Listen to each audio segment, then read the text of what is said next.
네, 안녕하세요. 강남의 일상과 신경훈 원장입니다. 최근에 세계적인 과학 논문이 네이처에 게재된 내용이 있습니다. 아이들의 공부 머리는 엄마의 머리를 따라간다는 내용이었죠. 저희 와이프가 그걸 보고 저한테 엄청 자랑을 많이 했었습니다. 뭐 그렇다고 저희 아이가 공부를 잘하는 건 아니지만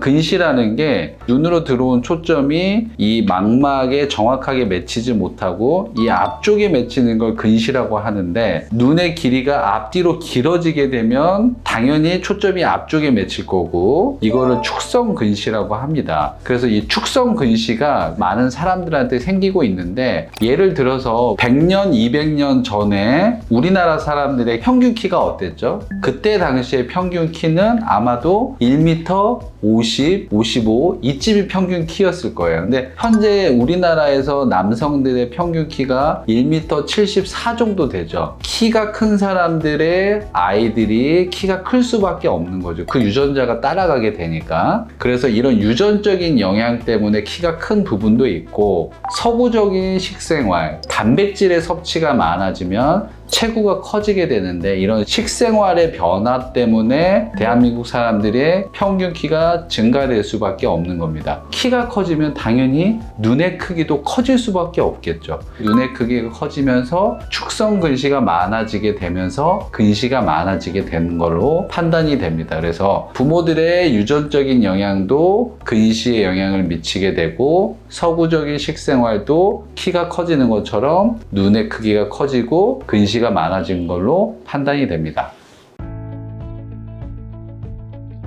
논문을 찾아보면 퍼센티지가 나와 있긴 합니다. 근데 제 개인적인 판단으로는 이 유전적인 영향이 거의 90% 가까이 크다고 생각을 합니다. 실제로 가족들이 다 같이 오는 경우가 있어요. 다 같이 왔을 경우에 부모님들이 근시 안경을 끼시는 분들의 대부분의 아이들이 근시 안경을 끼고, 각 부모님들의 한쪽만 근시 안경을 낀 경우에는 조금 더 그 가능성이 떨어지는 걸로 보입니다. 물론 제가 뭐 통계를 돌리고 이렇게 해보지는 않았지만 부모님들이 안경을 끼게 되면 아이들도 안경 낄 가능성이 높다.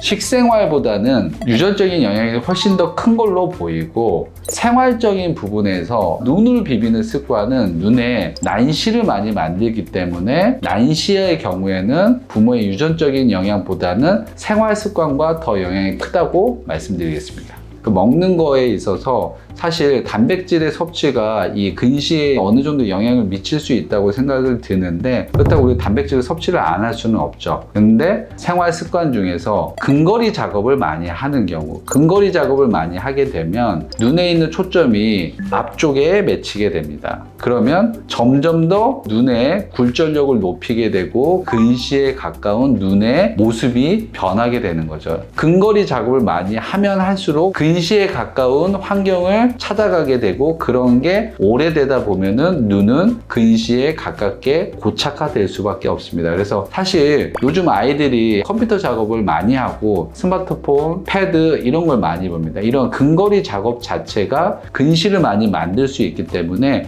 부모님들이 아이들한테 교육을 통해서 근시의 발생을 좀 억제할 수 있다고 생각이 듭니다.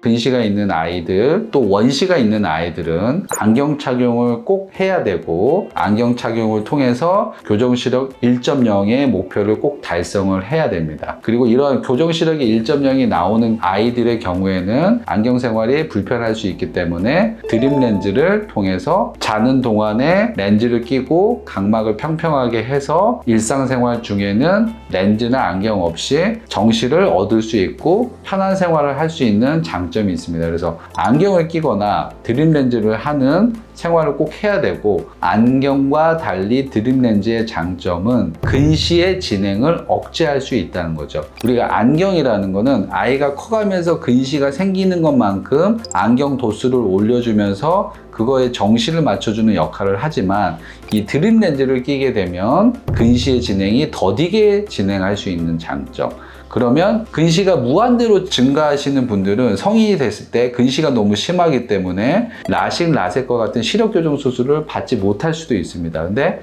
드림 렌즈를 통해서 근시의 억제를 좀 자제했던 아이들의 경우에는 근시가 많이 진행되지 않기 때문에 나실 라섹 수술을 받을 수 있는 기회가 올 수도 있는 거죠.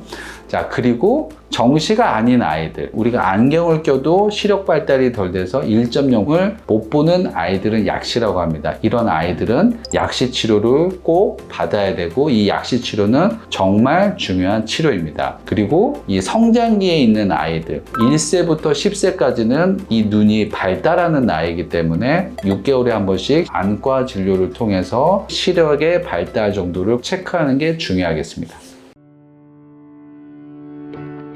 저도 사실 고도근시이기 때문에 어릴 때부터 저희 어머님이 결명자차를 끓여주시고, 최근에는 블루베리를 많이 챙겨 먹고는 있습니다. 루테인 약을 먹기도 하고요. 근데 사실 의사로서 제가 말씀드리고 싶은 거는, 이런 거는 사실 영양제라고 생각을 하시고 편하게 드시는 거지, 정말 이거를 먹으면 우리의 눈이 좋아진다, 이거하고는 정말 크게 상관은 없습니다. 유튜브에서 막 눈을 좋아지게 하는 뭐 음식, 과일 막 이렇게 설명을 하는데, 사실은 우리가 일상적으로 그런 정도의 과일은 챙겨 먹지 않아도 어느 정도는 먹고는 있습니다. 뭐 저는 그런 걸 챙겨 먹었지만 근시가 생긴 거죠.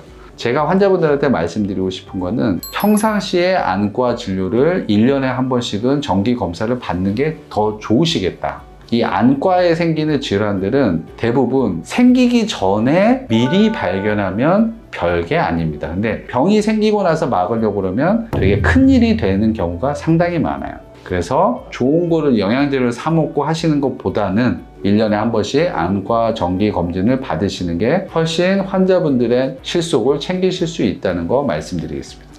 저 때는 안경 끼는 걸 되게 좋아했는데, 요즘 아이들은 안경 끼는 걸 되게 싫어하더라고요. 그래서 본인의 아이들이 안경을 끼는 거에 대해서 부모님들이 되게 미안해하고 있습니다. 부모들의 유전자가 아이들의 안경을 끼는 원인이 일부 있기 때문이죠. 그건 정말 맞는 말씀입니다. 하지만 요즘에는 좋은 기술이 있습니다. 드림 렌즈라는 렌즈를 통해서 아이들이 안경을 안 끼고도 학교 생활을 열심히 할 수 있는 환경이 있는 것이죠. 유전적인 영향 때문에 부모님 너무 속상해하지 마시고, 아이들의 편한 생활을 위해서 드림 렌즈를 한 번쯤 생각해 보시는 게 어떨까 싶습니다.